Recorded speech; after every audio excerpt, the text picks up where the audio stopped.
Hello, welcome to the Geekfort, and I'm here with Pixie Bomber. We're doing a cosplay interview. So Pixie Bomber is my first interview for this new series. How are you doing, Pixie Bomber?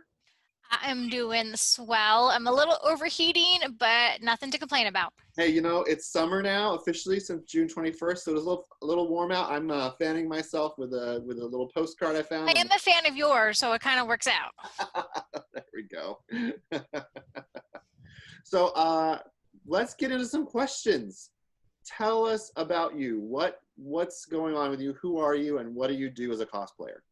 Well, who am I? I don't think we have enough time to really get into who I am, but what I do as cosplay is probably better. I primarily sew. I do cry when I touch foam, so it's a new thing I do. Okay. Not very well. But if you go into some of my Instagram, there's a lot of tears being shed with me touching foam and sanding.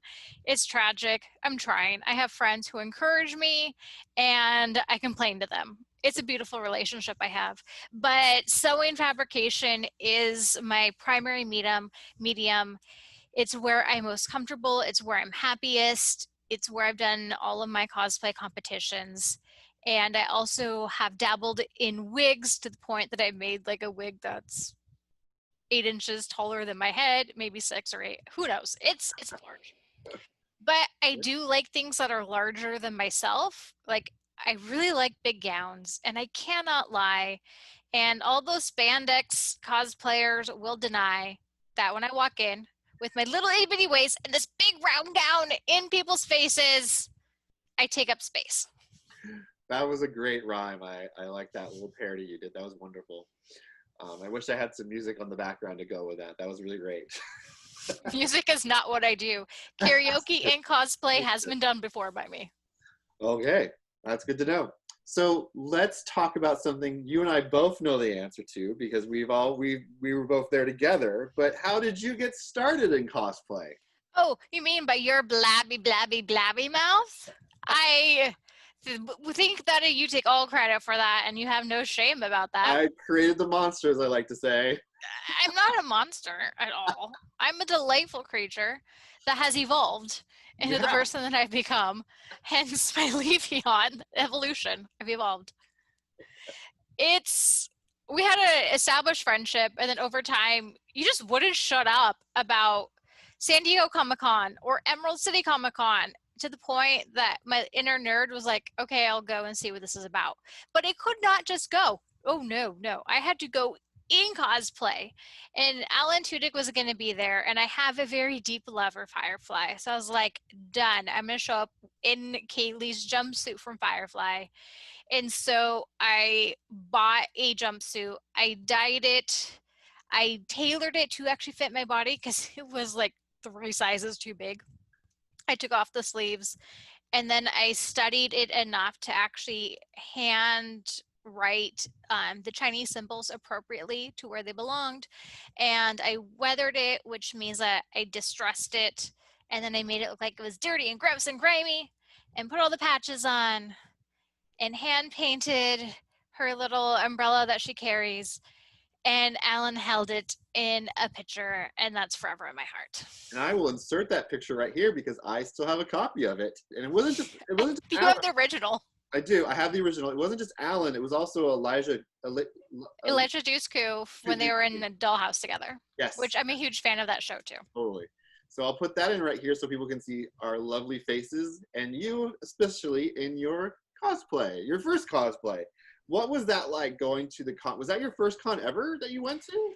Not officially, but it was my first full con experience. I had unknowingly attended Emerald City Comic Con in 2007 or 2008.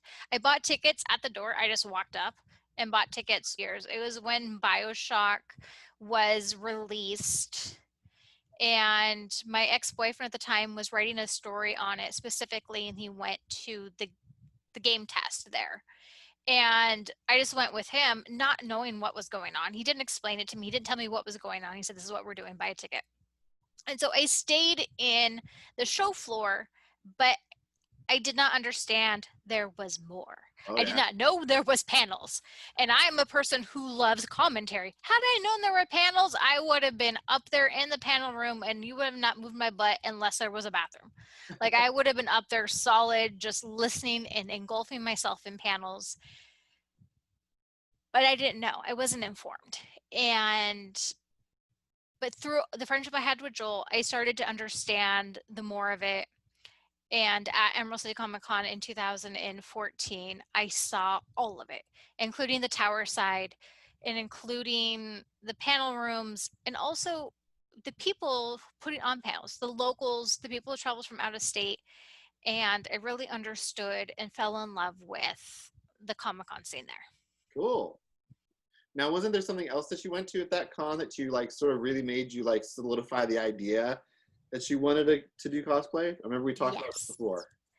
So there's a little thing called the Cosplay Contest. Yes, just a little tiny thing, nothing big, nothing huge. And this was before ReedPop took over, and it was when they had categories as well as the group category. And so we got in line early, and then we got seats, and then the needlework category came out, and I was like, oh my gosh, there's dresses. And then the foam category came out, and I was like, wait, what? Armor? How do they do that? And then there's special effects, and there was like big, larger than life. And then there's group category. I think one group had like 12 people in it. It was massive. It was like Game of Thrones, and they had each character in it, and it just was expansive. And there was a couple other groups too. But what I loved was each costume was celebrated for the workmanship, for the time, for their talents, but also each fandom was able to recognize, I know that, and they were able to celebrate with the person on there. Cool. And in that moment, I was like, I already have the established skill. If I push myself, I can do it. Because I had made a couple other dresses and gowns before that, not realizing it was cosplay. I was like, oh, for my 30th birthday, I'll just hand bead this 1920s dress because I can. I remember that party. You definitely. But that was before I even did cosplay. That is right. It was just because I wanted to make a 1920s dress. So I spent you still time. Have that dress? I wore it to Emerald City Comic Con and got my photo with John Barrowman in it. Oh, okay. So, yes, cool. I have worn it. And then I wore it with maybe 2 years ago with when I got my lightsaber to be a 1920s Sith. Nice. So it's been worn a little bit. Okay. I have a really cool photo in it as Daisy Buchanan as well. So okay. It's gone through, and I haven't done any editing on the dress. I've just worn it as is because it has a very straight boxy shape as they do in the 20s. Ooh. I've had to readjust some of the beading because they get loose over time. Huh. But I paid careful attention to how I beaded it back then.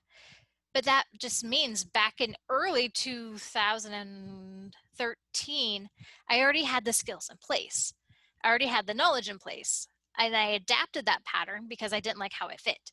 So I knew I could do it. It's just a matter of what did I want to do. And I knew immediately what I wanted to do. I wanted to make Kaylee's shindig dress in all of its large, oversized glory. So how long did it take you to make that dress for the next con you went to? First, I started with the research. I spent a couple of months understanding before I dove in what I wanted to do, how I wanted to do it, how much material I needed. And then I made a spreadsheet counting movies, counting TV shows, just because I was really weird and wanted to know how long was this going to take. And it was just a little over 300 hours. And that included hand dyeing the layers over a pot because hand dyeing polyester requires some time, arduous things. It included hand ruffling, lots of tulle. It included layers and layers and layers of tulle. And then hand ruffling. Sit there just watching movies and just methodically just tucking each and every single hand pleat. Wow. And that actually was really, it was hand just, the measurements, once I got them locked in, just went by really easily. Uh-huh. And then I readjusted, once I had everything like put on, my measurements were off by 2 inches. Huh. Like I had to raise everything up and raise everything down 2 inches. And so I had to make 2 inches extra of everything. And so Always measure first, measure twice. I learned the lesson and I Measure kicked twice, myself. cut once, right? Yep. Yeah, it was tragic. So speaking of that dress, I sent you a video from some footage I got from that con when we It went was there pretty together. bouncy. So let's look at that together right now, shall we? So it's you trying to go downstairs in this dress, and you did, wow, like look at that dress. Whoop, and then you did a little jump. Jump. So I Yeah. like to hop on only the last step because I know I can actually make it without falling over. But you can actually see my shoes in that one first step. I think I wore those shoes for a couple hours before I switched into a pair of bright pink Tom shoes, and I wore them for like the rest of con. Nice. Because there's a point where I'm like, we'll see how I survive for the next 6 hours. The shoes were the problem. It was my show shoes versus my con shoes. There is a difference between show shoes and con shoes. Interesting. Because Okay. I went on eBay and found some shoes that looked similar to like what she would wear. Oh. And I was like, nope, these aren't gonna do it. I need. You never really see her feet in the TV show. No, but I wanted something that was a little bit girly and had like little bows on it and something fancy she would wear, as opposed to like flip flops that she wore in the pilot. Okay. So I tried to find something that'd be more fitting and appropriate. Okay. But also shoes that I could go up the stairs backstage and not fall on my bum and have the skirt flap over my head. Nice. So now, if you, as I noticed in the video, and as people probably see, there's different colors. Are those all different colored fabric, or did you have to dye those different colors? There is well, it depends on how picky you want to get with me. There's technically, if you look at her original gown, there are 3 different colors. There is a white, there's a coral, and there's a pink. My dye calculations, I had to hand dye the coral by mixing 2 different colors together. Oh, wow. And one of my rows is not a complete perfect match to the 2 other rows of coral, and it bothers the crud out of me because it's not a precise science when you dye polyester, nor when you are mixing colors together, because it's not a complete 100% mix. Okay. Because I'm doing a controlled method of 50% of this, 50% of this. Well, my 50-50s weren't precise. Okay. And so the very last row is a fractionally different color shade of coral, and it bothers me. But did I tell the judges? No. But it was something that you can actually, if you look up close, you can see a difference. So but in photos, you can't really tell. Okay, so let's talk about the contest. So. Yeah. Did you have to like apply beforehand? Like, how did you find out like how to be in the contest? So this was, this is more of just a standard cosplay contest and not a championship level contest. Okay. And this was show up and wait in line contest. Which is good to know, because I think a lot of people, like I've known in the past, I've been like, oh my gosh, this sounds like it would be so stressful and tense, and you have to get all this stuff prepared beforehand. I kind of like the show up and wait in line contest because then I get to sit and talk to everybody beforehand. And I'm a natural extrovert and I want to like get information from people. And so I literally just stand in line and I was like, how did you do this? How did you do that? And I could just learn information and kind of also get to know other cosplayers while I'm standing there.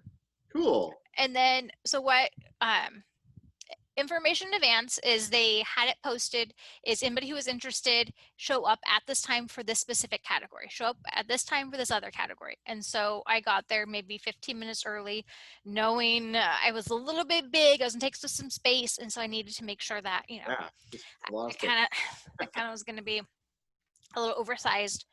And I just waited, and they put me before a pre-judging panel, which was not the official judging panel. It was a pre-judging panel. Okay. This was back when they did this. And I walked up, they asked me some questions. I talked through my process and what I did. And then they took my photo, which then I was off about my day. That was it.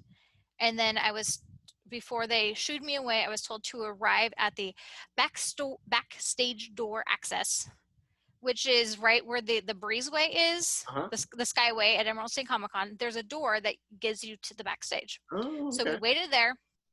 At a certain time, they opened the door, and as we all got in line, we were given a number. You were either a contestant to actually participate and be a part of the final 10, or Oh, you were just a part of the show and you were allowed to walk on stage and just show an exhibit. oh, And so once you're given a number 1 through 10, and if you were, a number they 11. may have had more than 10, I don't know, I'm just using 10 as an example, but you were given 1 through 10, for example, or if your number was after 10, you're part of the exhibit. Okay. And once I got my number, because they even had letters like exhibit or show, like participant show, and I was like, I'm in. So we got in line according to our numbers so that we were all, in order. And then when we got on stage, we were all told, you have only this much time before the actual judges. So then going into the contest, so you had to go on stage and you had very little amount of time with them. What was the thing that, like, were you really nervous going out on stage? Like, what? Oh no, Did you do any preparation? please. I've done drama in high school. I'm fine on stage. I went in with Kaylee's mentality of the shock and awe of being at the ball. So that shock of, oh my gosh, there's a floating chandelier. So I went in with that mentality, and the sound of the crowd also enhanced because they screamed in awe because it's Kaylee in the ball gown. So I went in with, oh my gosh. And so I did a few twirls, and I did kind of like this, oh, where am I? I just worked up the kind of what's going on when she first enters.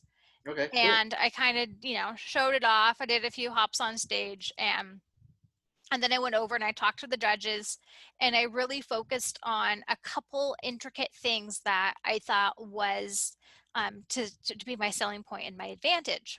Uh-huh. And then the next part was being held hostage backstage until everybody was done, and then we all stood on stage and we all took our placements. And I took first in tailoring, and I was super excited.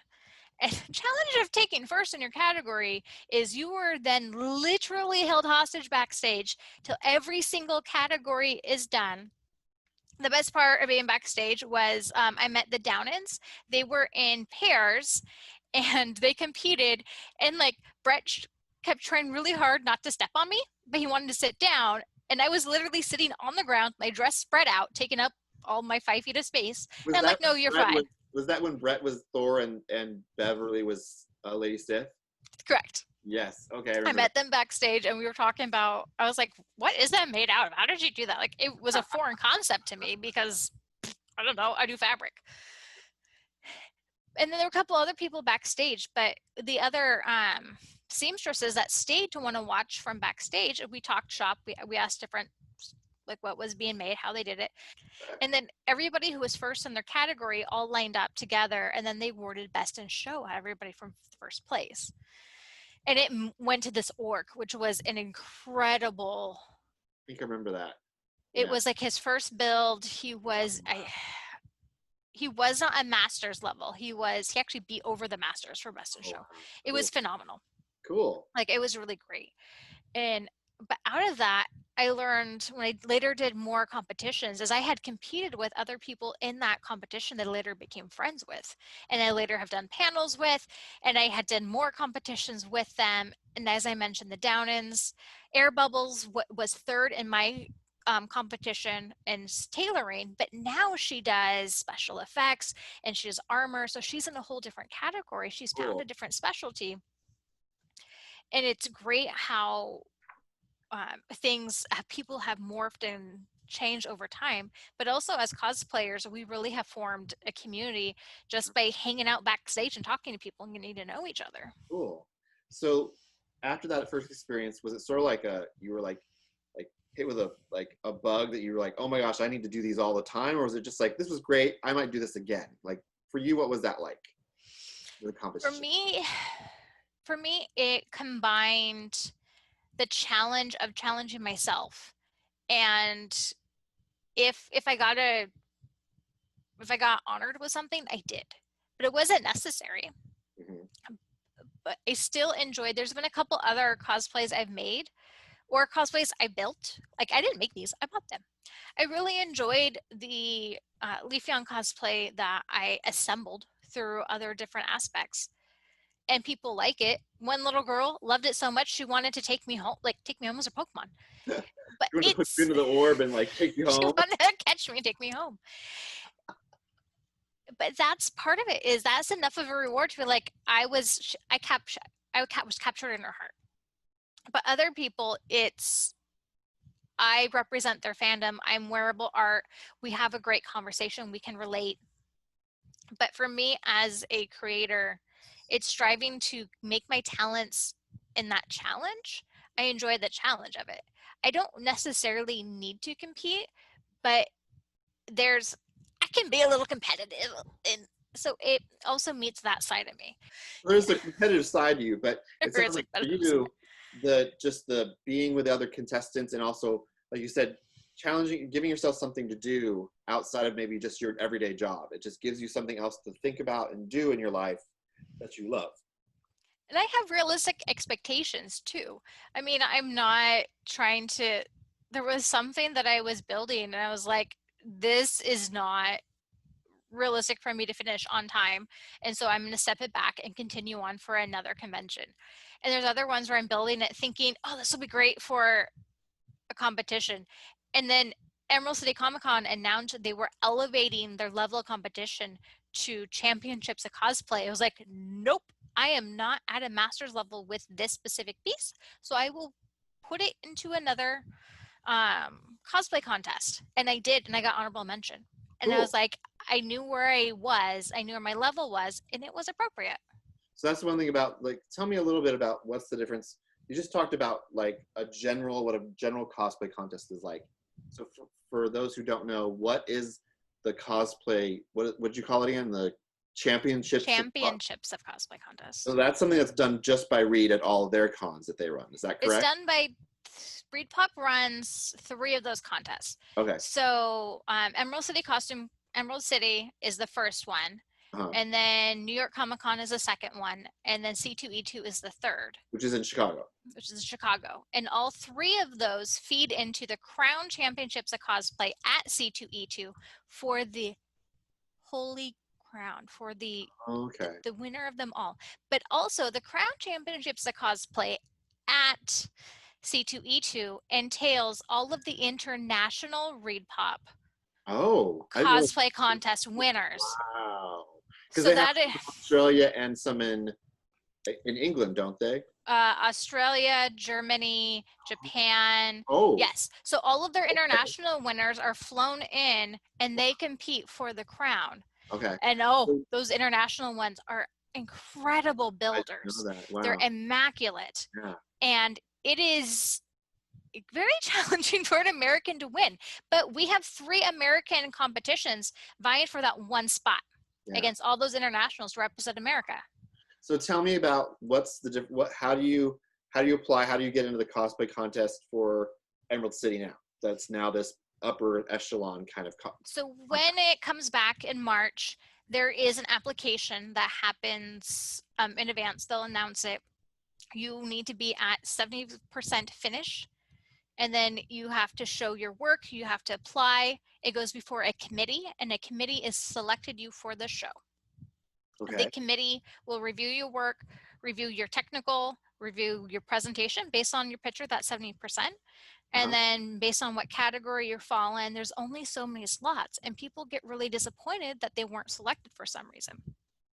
And with the way that Reed Pop works is they're looking at. So that's interesting to learn that this kind of cosplay contest is very much more discerning in the kind of things they're looking for in the people that they then bring in to be judged for the contest. It's technical and it's finished. Wow. It's how are you gonna be present? Is it, I mean, just because it's technical, is it gonna be presentable work? Right. Okay. Because I can be as technical as I want, but is it gonna be presentable? Sure. Is it gonna be, or is it gonna be, hot trash? Yeah. And so they're finding that good balance of people who do good work, but also looks amazing. Yeah. Okay. And there's some things where it's people who make some great historical stuff. there's so many in sewing, so many historical versions of historical versions. They can only pick so many. And Uh, so it's a matter of choosing between, you know, one versus the other and versus the other. And so it comes down to which one has more technical. When I was a judge at Rose City Comic Con, I had to go, when we're narrowing our contestants down, I had to look at corset versus corset. Which corset was better? And that's how I eliminated somebody. Was their gowns were both finished nice, uh-huh. but somebody else's corset was nicer than somebody else's on a foundational level. And Wow. it showed. And so one person got heaved hoed. And one person, everybody loved it because it was her first gown and she Uh-huh. sewed well. And I was like, but I can see her raw edges on the inside of this and that. And so she got the heave ho. But it's not like in a negative way, like, oh, she's No. worse. It's more like, it sounds like it was more like, oh my gosh, this is hard. How do I make a decision? When you have 85 people applying for 10 spots, you have to start really narrowing down why is it those 10 spots are the 10 spots and justifying why they're there. Wow. Because from those 10 spots, your final judges, you're handing them this nice little supply of people saying this is who we want to have, and then they have to narrow down those 10, and those are going to be even more challenging themselves because those are master's level builders. There's some people, it's their first time building and they're in that show, and it is amazing because they really put in the time and the energy, and it's spectacular and it's commendable. Cool. And those are people that I love to see. The first time in, they're like, I made it. I'm like, yes. I love seeing those stories. Which in a way was what happened to you, like the first time you did. I know, right? First time I won first place. Like it's rare, but it's because I took the time and I didn't rush it. Yeah. And there's other costumes that cosplays I did rush, and I can see I have a cosplay that I want to rework because yeah, I can see everybody's like no, no, I can tell. My work is, I can tell. Yeah. So I think that's really interesting to know. So if I'm someone who's maybe out there and I'm watching this and I want to know about like not just getting into cosplay, but getting into doing a contest, what would be some advice you'd have for someone who is interested in not just cosplaying, but cosplaying for a contest? What's one piece of advice you'd want them to know? Probably how we judge. So we judge based on technical accuracy and presentation. So those are the three point systems, scale of 1 to 10. And if somebody walks in with a costume that they bought, all of it, their technical is going to be 0. The presentation could be phenomenal. And their accuracy could be great. But because they did none of the work, it's really hard to give somebody a great prize if they did none of the work. So the more work you do yourself, the better your points are going to be. And so, but if, for example, a lot of people, wigs are hard. If you buy your wig, tell us, be honest. You know, some things, like, who has time to like make shoes? Nobody. Yeah, be honest. So it's okay if you're thinking about doing a cosplay contest and you maybe like you did with your first cosplay, you bought that jumpsuit and you then tailored it and you added stuff to it. Oh yeah. You like the idea that you're okay with the idea that they bought adapting it to you. But you adapted it. Okay. Adapted it. Yeah. So now just as something like as a cosplay in general, like what's one piece of advice you'd want to give to someone who's interested in starting cosplay? What would be one thing you'd want them to know? What do you love? Start with what you love. And like, for example, I love Pokemon Go. I went to Etsy, I bought ears and a tail. And then I just put on the colors of a Leafeon and I put a tutu on. It was great. It was so much fun. You know, it could be something as easy as that. And I actually dress like a Pokemon on like community days and I run around. I mean, it's not a con, but it's great. Like, I love it so much that it affects my life. If you're like super nervous, just wear a nerdy shirt of something you love. Start small. Start there. There you go. There's a lot of just slowly getting into like different things that kind of, I'm thinking of like Supernatural. So a lot of the characters in Supernatural look like everyday people in everyday clothes. But you could really start going in that way, or just go cosplay with your friends. Do a group. Say like, hey, I love the show. You love the show. Let's do it together. Because then you know you're not alone. You have somebody else doing it with you, and it really helps. Yeah, cool. That's excellent. Cool. So you told us about your Kaylee dress. You told us a little bit about some other things. What's been so far the one that's been the most difficult to make? I would say my Poison Ivy Antoinette, which takes the comic book Poison Ivy, Cycle, Life, and Death, and Marie Antoinette.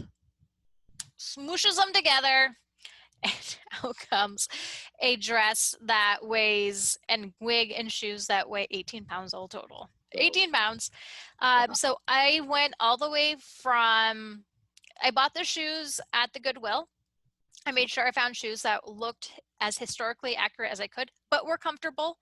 And then I recovered them. I bought linen and made historical underwear. So much fun. And then I made. You went deep. Like you went and made like the underwear too. I made underwear. Like you really didn't have to do that, but you did. Yeah, because that's like, I mean, I said crazy, but not like in a negative way, but like that's amazing. But yes, everything was part of the character was on my body that was on my body. Wow, nothing besides like the stuff for the con that was in my pockets. Which modern. You actually put pockets into your outfit. I made historical pockets that I could reach inside my gown and like put my phone in there, put my snacks in there. And then my stomacher, which was the beautiful part of the gown. It was where all the artsy stuff is, the front part. I took one of my old con badges and I put it on the backside, and then I put a piece of fabric and made a specific pocket that was hand tailored to the badge. So when I walked in and out, I could just pull my badge up and show them I had my badge on me, and then just pop it back in. So it's always physically on me. It's just never visible. Cool. I hate a visible badge in a picture. I find it to be, for me, some people are fine with it. Yeah. Whatever. I don't like it. And what was really challenging was making the three-quarter boned full historical corset that was hand custom done to my body. Wow. And you did that yourself. Like you didn't buy a corset and put it together, or I bought the patterns. I bought both the undergarment pattern and the gown pattern that were made to complement each other. Wow. And then I got smart and I use zip ties to use in all my boning channels because I wanted to be able to breathe. And one judge kind of looked at me funny when I told her in judging that I use zip ties and I was just like, I like to breathe. I'm not using metal.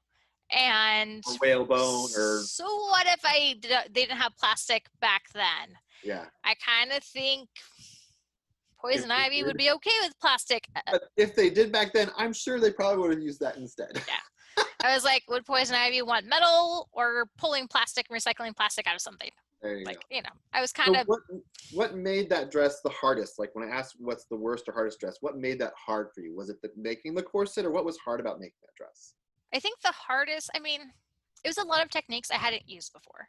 Oh, okay. So the pleats on the back, because were very calculated, but I didn't follow the pattern.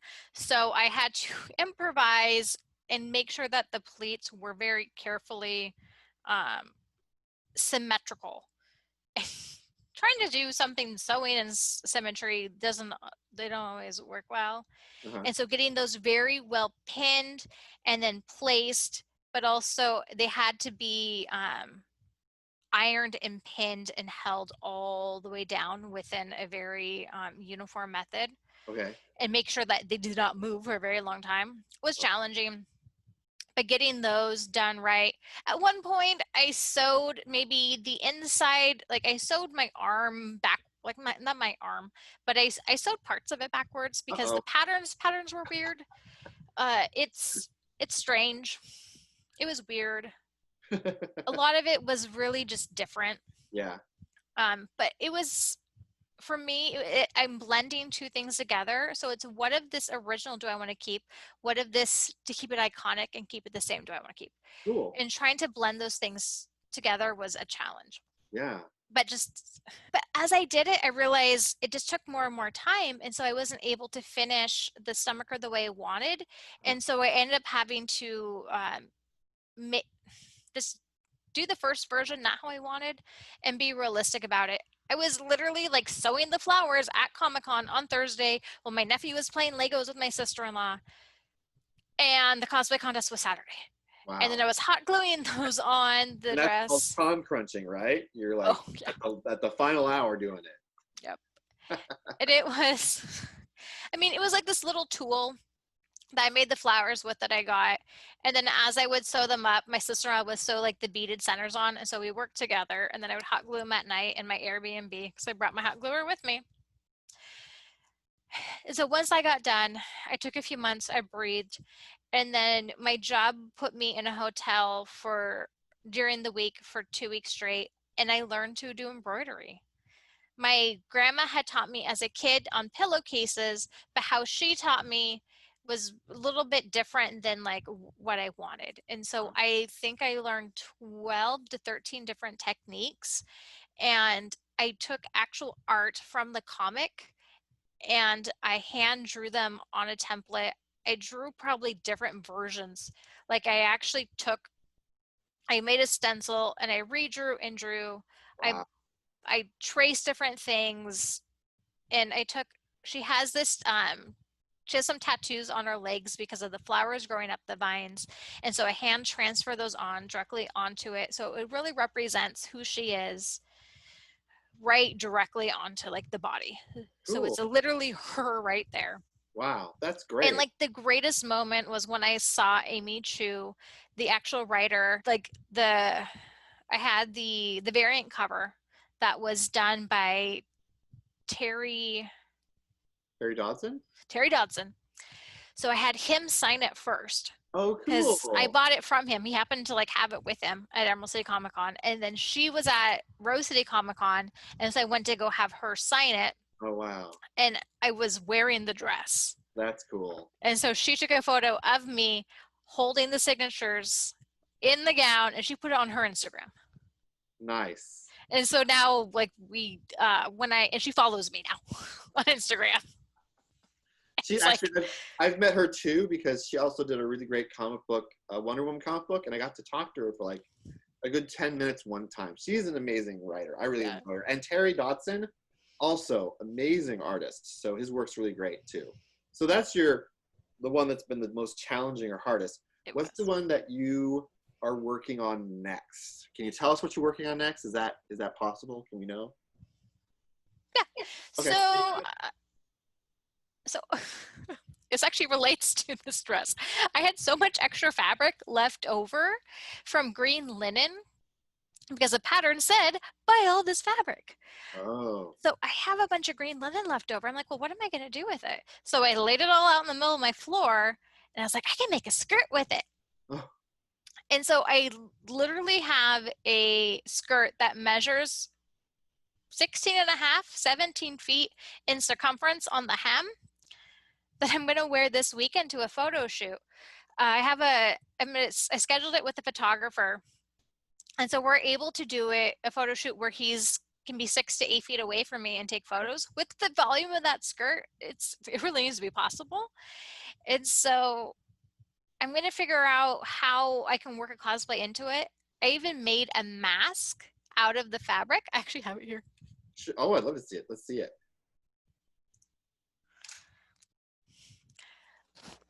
So I have the mask. So I can actually be health correct, because masks are necessary if you need to get within 6 feet of somebody. Cool.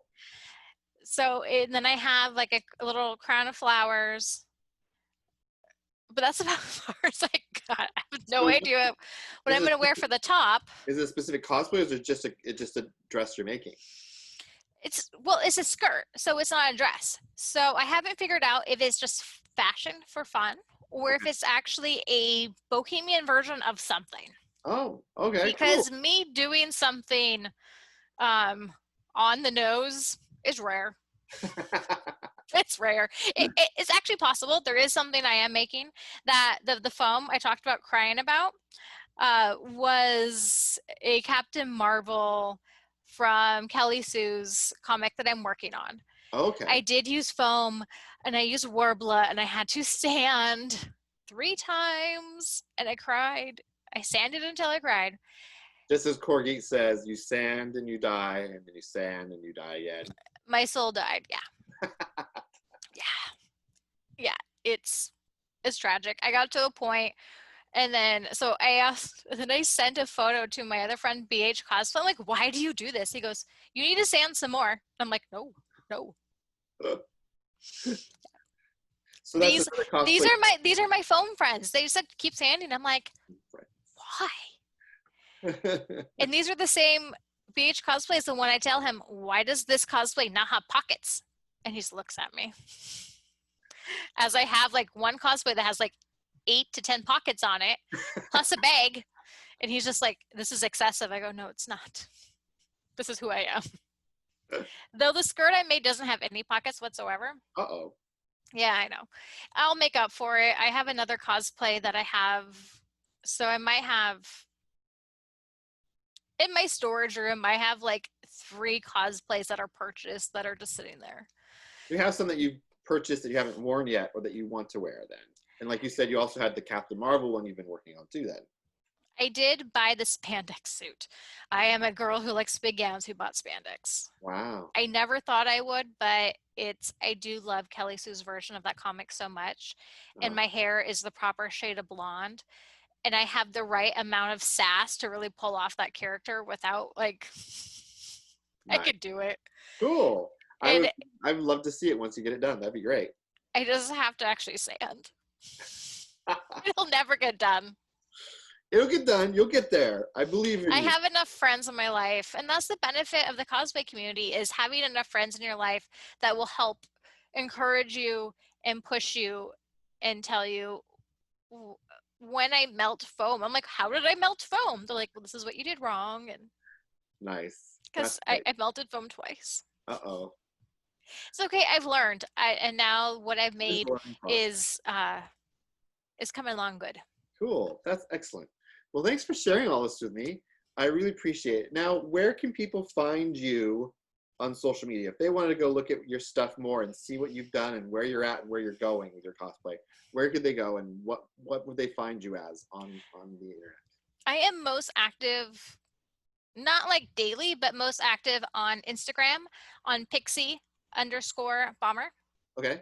And then that will feed directly into my Facebook page as Pixie Bomber Cosplay. It also feeds into Twitter, where I'm a little bit more obnoxious, as Pixie_Bomber as well. Cool. Awesome.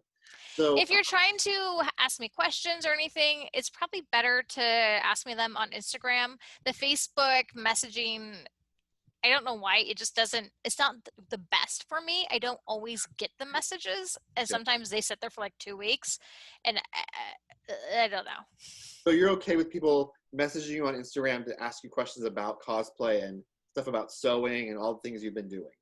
If I don't know the answer, I know people who know the answers, cool. But I will at least try to point you in the right direction or send in a funny GIF, because that's cool. Sometimes GIFs speak more than I can speak. Cool. So if you want to learn more about Pixie Bomber, I've got all those things she just told you about her socials. But one more thing I'm doing that I'd like Pixie Bomber to do too is in my videos, at the end, instead of promoting myself, I want to promote other things in the world that are being helpful and socially responsible and being there for others in this, especially in this time of need right now in our country with Black Lives Matter.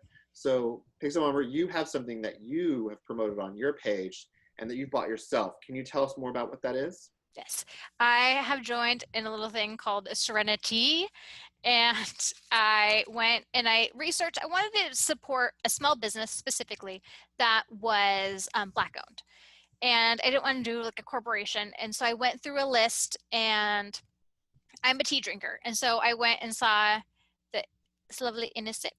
But also Innocents. Cool. And let me tell you that first smell. It's amazing. Cool. And so I found a list of different tea companies that were Black owned, and I went through and I read, and I just kind of looked to see where they were, what they're doing. And this tea company was very prominently small business, local, but then veterans right off the bat. And I was like, Awesome. okay, fabulous. And so I went and I looked at different varieties of teas. I looked at what kinds, and I was like, I need caffeine. I need something. And a lot of the reviews said good iced and cold. I was like, done, sold. Because Cool. I have a tea infuser that I could do like a whole pitcher of tea and then I could make it. So what I did was I made a bunch of tea. I put on my Instagram and they commented. So they're engaging, they're active. It's Yay.